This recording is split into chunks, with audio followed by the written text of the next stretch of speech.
UFC Shanghai just went down at the crack ass of dawn, and Johnny Walker finished Zhang Mingyang in the main event of the evening after getting mollywopped in the first round. I mean, Zhang was dog walking him, putting the cross on him over and over again, popping him, hurting him, taking him down, beating him up. It was dominant. It was not close. It was not a close fight. Johnny Walker was running around all over the place. I was even watching Eric Nixick in the corner, like, man, how do you even, he's like telling his brother to stop talking. Like, you know, there's a little frustration. It was a tough performance for them to watch. And then Johnny Walker goes out there in the second round and lands the fucking perfect calf kick. Instant flashback of Chito Vera versus Sean O'Malley 1, right? Where he hurts him with the calf kick. First of all, when I was watching it live, I thought for sure injury. I thought it was like a knee blowing out or something. Because that's how he was reacting. He was reacting like there was no chance of standing up. There was no chance of using that entire leg. I thought that entire leg was out. And so the ground and pound was just academic. Johnny Walker raining down ground and pound. Of course, he's a veteran. He smelled blood heavily. There's a lot of blood, meaning not literally. Figuratively. And he goes in there and he gets the fucking finish. Incredible finish by Johnny Walker. Huge for him. But for those of you celebrating the loss of Zhang Mingyang, if that fight went down again in October, I'd still pick Zhang. I'd still pick him. He was beating the shit out of Johnny Walker. Did you guys see the same fight? He was beating the shit out of Johnny Walker. But Johnny Walker had to come out here and fuck up my parlay, okay? My other parlay hit. So my other parlay was Tailike Nueraji and Rongzhu. Shout out to Premium Channel who got that one. But Zhang Mingyang drops the second half of the parlay of the week, the other parlay of the week. Aljamain Sterling held up his end. Jesus, what a finish. What a finish. What a wild fight. You know, Johnny Walker, it really is his style where he's not the best, okay? He's never going to be the best light heavyweight, but he's fucking dangerous. He's cagey. You got to be, he's going to give you a run for your money, okay? If you are in a cage fighting Johnny Walker, he's going to give you a run for your money. And some percentage of the time, he's going to win. He's got weapons. You don't know what Johnny Walker's about to do. Johnny Walker doesn't know what Johnny Walker's about to do. He's a madman. He's a fucking madman. Okay? So is his brother, by the way. The leg lock extraordinaire, who's just been cranking the heels of all the heavyweights. Johnny Walker is very unique. And so he, you know, in hindsight, is not the easiest guy to bet against. I would never bet on Johnny Walker. Never is a tough word, but at any decent level in the UFC, I'm not betting on Johnny Walker. However, betting against him, I guess I paid for it, didn't I? Huge finish for him. Light heavyweight division's still wide open, so the light heavyweight division needs both of them. Honestly, this might work out for the UFC because now they can put Johnny Walker in a decent fight and then, you know, keep building up Zhang to, you know, maybe get him towards the top of the division in, you know, in 2026 or something. You know, I feel like Zhang still showed he's better, you know? I mean, cut it how you want. The better fighter doesn't always win, right? That's why there's odds and percentages. It's like you could ask, okay, if we ran this fight 10 times, how many times would Zhang win? I would say the majority. But this was the one. Beautiful shot. Not trying to take anything away from Johnny Walker because, again, it's in his style to be that animal that's backed up into the corner. He could lash out at you. You don't know if he's going to spin, if he's going to jump, if it's an elbow, if it's a knee. You don't know. Johnny Walker's a fucking wild man. And it was a wicked finish. Boom, he slammed that calf. You saw the stumble, the weak knee, and then Johnny Walker's eyes just cartoon level. You know, he's a murderer. Don't be fucking injured in front of Johnny Walker. He's a shark. He's going to smell that blood. What a finish. Jesus Christ. The card was pretty dope. Let's go through it. I'm going to give you guys my full breakdown for all of the fist fights we got to see. Aljamain Sterling bests Brian Ortega after Brian Ortega's horrific weigh-in. We got this pick. We also got, this was the other leg of the Zhang parlay. Doesn't matter now. But Aljo was a lock, and he's a lock for a couple reasons. One, Jesus Christ, that was one of the worst weigh-ins we've ever seen. You know, you could just see there's no explosiveness to a Brian Ortega. That's another reason. Aljo's just got more pop. Aljo's the better wrestler, so he can control where the fight takes place, which was on the feet, you know? He was down to kickbox with him because he didn't have many issues there. Not that his kickboxing was invincible, because in that 5th round, he was doing a lot of backing up with his hands down, you know, where I'm like, if Brian Ortega was more dangerous, I'd have been more concerned. But, you know, any of you guys who are picking Brian Ortega, I think you're overrating his power, his ability to finish a fight, especially against somebody like Aljamain Sterling, who's the better wrestler and has competed in pro jiu-jitsu. He's, you know, a training partner of Marab. Like, he's good on the ground. Aljamain Sterling he won the title on the ground at 135. He is very, very talented at grappling. And so I was not going to, you know, pick Brian Ortega getting a submission or something. A good performance by Aljamain Sterling, but did it stand out? I think we gotta criticize these guys who get up. And what do I mean by that? Like Joe Pyfer, right? He's up on Kelvin Gastelum, so he just starts taking the 3rd round off. Aljamain Sterling up 4-0, right? On Brian Ortega, just decides to take the 5th round off for the most part. He decided to grapple a little bit, I think, because he's like, God damn, this backing up thing's actually pretty scary, and I might get caught. You know, I might let this guy get into this fight. So let's go on offense with the grappling. He just wanted to absorb that clock. And they're winners. And there's something to be said for that, because you can bet on somebody who doesn't take a lot of risk. That's kind of nice. It's not a bad quality. However, they end up taking undue risk because they stop fucking fighting. You know, Aljamain was doing fine when he was popping shots, right? Holding his ground, even backing Brian Ortega up. Just a lot of single shots, really. Moving his head, pop, hit the 2, boom, snap a jab out there. 5th round, he starts backing up on his bike. Brian Ortega starts marching forward. All of a sudden, Brian Ortega's landing some shots. So it's a mistake. It's a mistake, and hopefully these fighters learn from it. You know, criticizing a former champion here, but we all saw that 5th round, and just not a good look. It's not like football where you could just kind of kneel the ball and let the clock run out, you know? Hey, guys, we're up. 30 seconds left. Let's kneel, right? Minute left. Let's kneel. What are they going to do? They're out of timeouts, right? Doesn't work like that in MMA. You got to fight all 25 minutes in the case of Ortega and Sterling. So good performance by Aljamain Sterling. Dominated the fight. Might have won all 5 rounds, at least 4 out of 5 rounds. And yeah, the better fighter won. Brian Ortega, I don't know, 55. What do you need to do, Brian? Lift weights? You know, Brian Ortega needs he needs some pop. You know, there's a speed problem here. There's an explosiveness problem here. Get better at wrestling. I mean, he's missing something, you know. So Brian Ortega down to 16-5. Aljamain Sterling up to 25-5. I don't know that he's moving up, you know, big in the division or anything, but it was a dub. Sergei Pavlovich bests Where's Waldo. Called it, and he's a favorite, so I can't be too happy about calling it. But, you know, this was a debate I had with at least 2 people. AJ DeVito, I'm talking to you. Where's Waldo is just, he kind of loops his heavy shots. Like when Where's Waldo throws, did I break this down perfectly? What did I tell you guys? A couple of these fights went literally exactly as I broke them down. I love that. Sergei Pavlovich has a fast, straight puncher. He just keeps the parry hand there. Boom, boom. Like he could let him go straight, and those are powerful shots. Where's Waldo? When he throws quick, there's no power. There's no like consequence. So Sergei could keep stalking him and walking him down.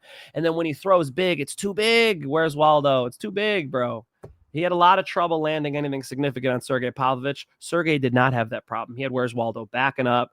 he had Waldo, Acosta, Cortes constantly needing to get out of the way of that right hand, and Sergei hit him with some big shots. Clean decision there for Sergei the fucking Pav. Sumudaerji beats Kevin Borjas. God damn it. God damn it.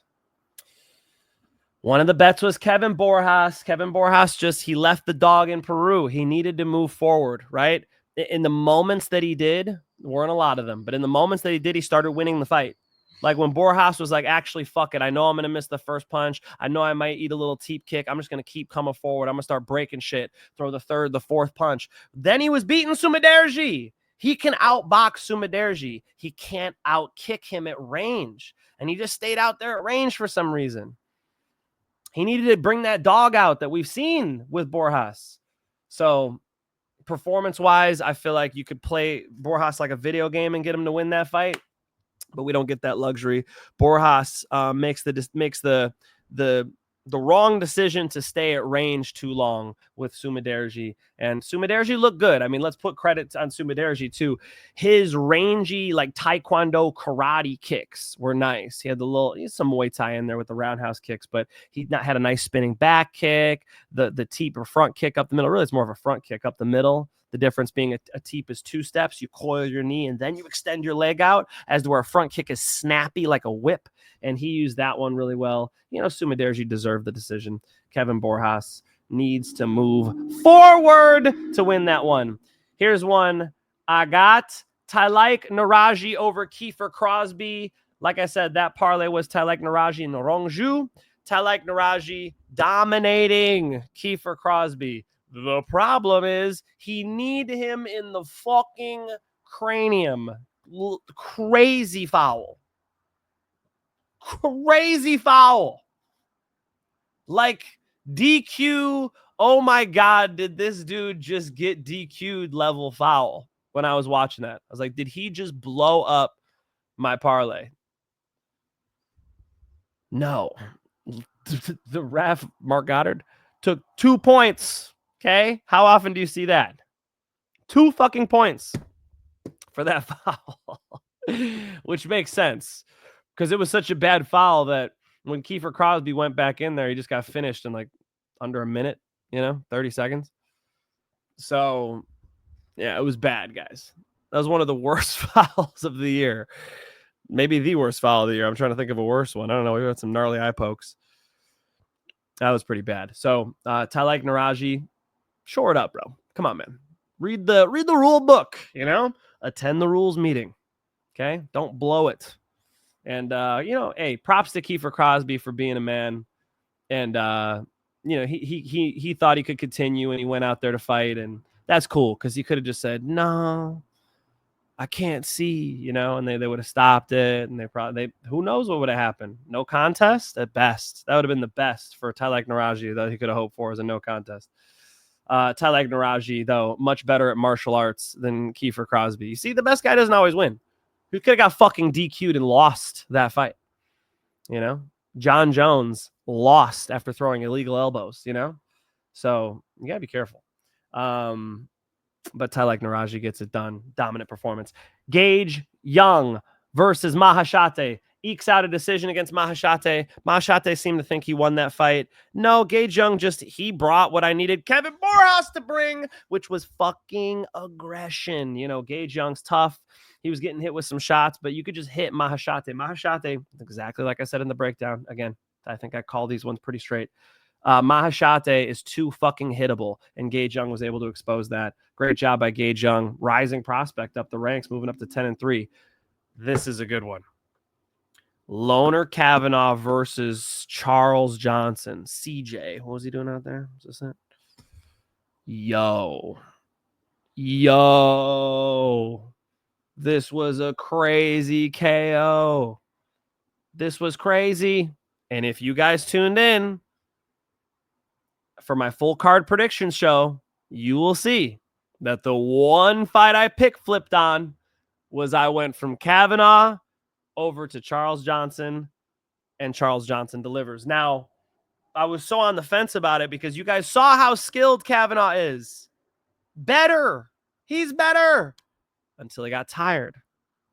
I think Charles Johnson's coach called this perfectly in the corner. He's flat-footed now. He's like, go get him. He's flat-footed now. He's tired. And you could see that Loner Kavanagh, anyway, it looked like to me, he was hearing that shit and going, fuck you, I'm still here. He kept throwing punches and missing and missing and missing. And then he really did get tired. And he really did get flat-footed. And CJ just had to go out there and hunt. And he's a fucking gangster veteran. That's veteran shit. He got poked in the eye bad. Whatever it was, thumb to the eye. I know it was a poke, right? Bad. Like he was wiping his eye constantly, but he kept his head in the fucking fight. He kept on the balls of his feet, which was another great note from his coach. Shout out to Charles Johnson's coach. Kept him on the balls of his feet, kept him moving, not standing in front of Kavanagh, which was perfect. And then when Kavanagh got tired, he went and hunted him and just fucking slammed his knuckles into Kavanagh's face. And Kavanagh went out cold, and the ground and pound was too much, CJ. Too much, man. Yikes. This kid, this prospect. Oh, don't pound on his unconscious face. Jesus Christ, dude. It was brutal. There was like 2 or 3 follow-up shots that were unnecessary. Not super necessary. Jorge Masvidal, unnecessary. Charles Johnson with a fucking wicked KO over Loner Kavanagh. That was an all-time highlight reel for Charles Johnson and a major setback for Loner Kavanagh. I mean, this was his moment, right? And he fought the first round like it. He looked like, okay, this kid is the truth. But he couldn't sustain it. His energy management wasn't quite there. Like I said, like you can't get coaxed into not fighting your fight from the other corner. That's him showing his inexperience. It was his 10th pro fight. He could have stayed more patient because he was up. Energy management is a big deal in fighting, and Loner Kavanagh fucked that up and really paid the consequence. I mean, that was a vicious, life-changing KO. Charles Johnson, wicked finish to that fight. Rongzhu beat Austin Hubbard. This was the first leg of my first parlay, and Rongzhu does a great job. I mean, that is exactly what I thought it would be. Austin Hubbard, just not that standout anywhere. He doesn't have big power, right? His wrestling's okay, not good enough to control Rongzhu, although he had like brief moments with the wrestling. He wasn't really able to make anything happen. Rongzhu just popped right back up to his feet, got right back to scoring on him. Rongzhu quicker to the target, made him hit that lead shoulder. You guys hear this fucking bike coming outside? Why do people do wheelies on my fucking street out here in Huntington? They just race down this fucking street. Jesus Christ. Rongzhu looked good, guys. Rongzhu fought a very good fight against Austin Hubbard. Very impressed by Rongzhu's performance there. Gets it clean on the cards, and he's a good striker. He makes you hit that lead shoulder. He's got good kicks, good long rangey shit. Rongzhu's a problem. Here's another wicked one. Kyle Daukus knocks Michel Pereira the fuck out, and it was a cool KO. Kyle Daukus coming back. You heard Bisping say he doesn't have a lot of power. I don't know, man. He's been putting people away. And Michel Pereira, he put away. Beautiful performance by him, man. Didn't throw a whole lot. Real patient. And then just lights Michel Pereira up like a Christmas tree. Michel Pereira, very talented, explosive striker. So cool to see Kyle Daukus, show that he's better now. I'm back and I'm better.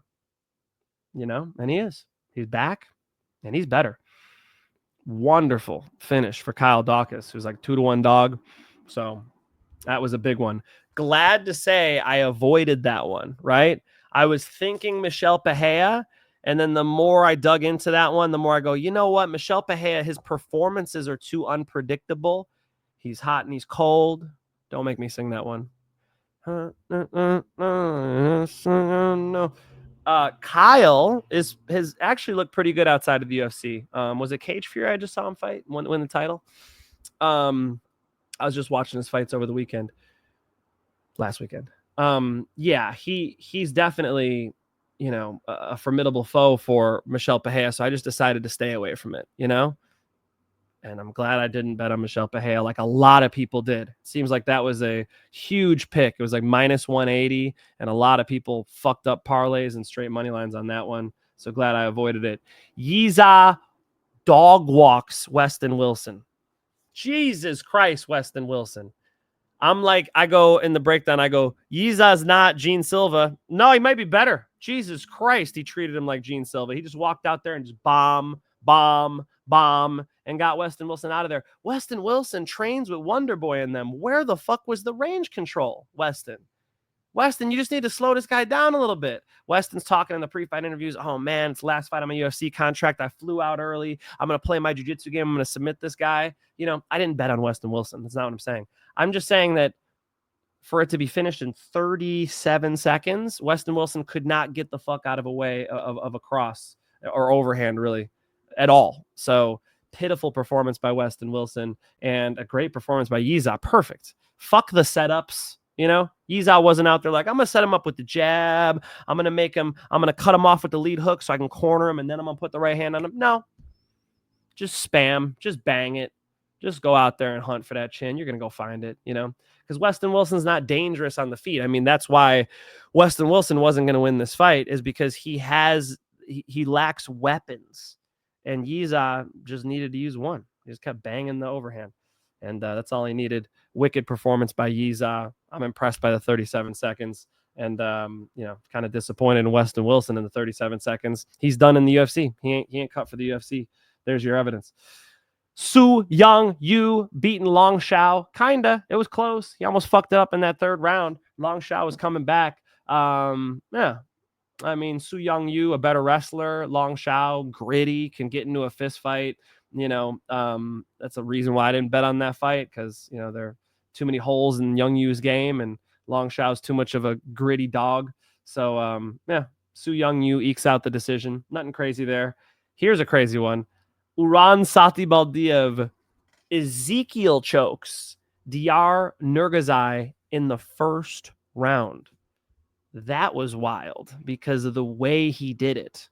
So when you get an Ezekiel choke, you want to be past the legs of your opponent, top or bottom, right? You guys have seen Olenek finish from bottom.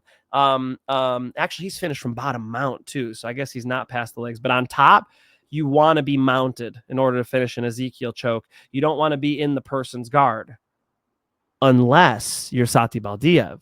Satybaliev was able to just keep his torso high enough. I mean, he's a tall, fucking gigantic light heavyweight, and put his fist in the neck and get it done. I gotta criticize Nurgozhay there. When somebody's Ezekiel choking you in full guard, guess how many times I've rolled with people who've tried to Ezekiel choke me? Many dozens of times with different training partners, some of which are black belts in jiu-jitsu. Never get Ezekiel choked when someone's in your guard. Why? Because all you have to do is crawl your legs up. Okay. And DR did not do this. Open your guard, crawl your legs up. Now pinch your fucking knees together as tight as you can, crossing your ankles, smashing them, and then extend your knees away from your chest. Boom, just really extend. That will get the person off of you, right? And I've already heard a breakdown. I'll quit ragging on him, but I already heard a breakdown. Oh, his torso is so long, that's why DR couldn't do it. It doesn't matter if your torso is like the serpent from Harry Potter. You could just crawl your legs up closer to that beast's head and then extend them away from that point. So even if you have a 10-foot torso, all I do is I crawl my legs up by the chest area and then I extend hard. And that will relieve pressure on the Ezekiel choke. He could also frame. He could also hip escape. He could also push the elbow. He did none of those things. He panicked and tapped. Credit belongs to Satybaliev, who clearly must be doing that in the gym to people, and use the Kimura, which is exactly what the fuck your boy told you he would use in order to get out of there. A wicked performance by Satybaliev. Not a bad card for me. 3-9 overall. How did I do on the most confident? I actually did not look at that. Let me give it a Ganda. I'm on the wrong sheet. My most confident. Aljo, got it. Nueraji, got it. Rongzhu, got it. Zhang and Pereira. I did throw Pereira up there? I prefaced it that Pereira was not a confident one. Yeah. And I wrote dogs to bet on, Charles Johnson and Borjas. Jesus Christ. All right, so 9-3 overall. I mean, the Zhang one was insane. The Charles Johnson one I did get right. I'm glad I flipped that pick. And overall, I felt like it was a fucking wicked card, man. Very, very cool finishes over there in China. They threw down for the Chinese, man. That was a solid, the prelims were fun.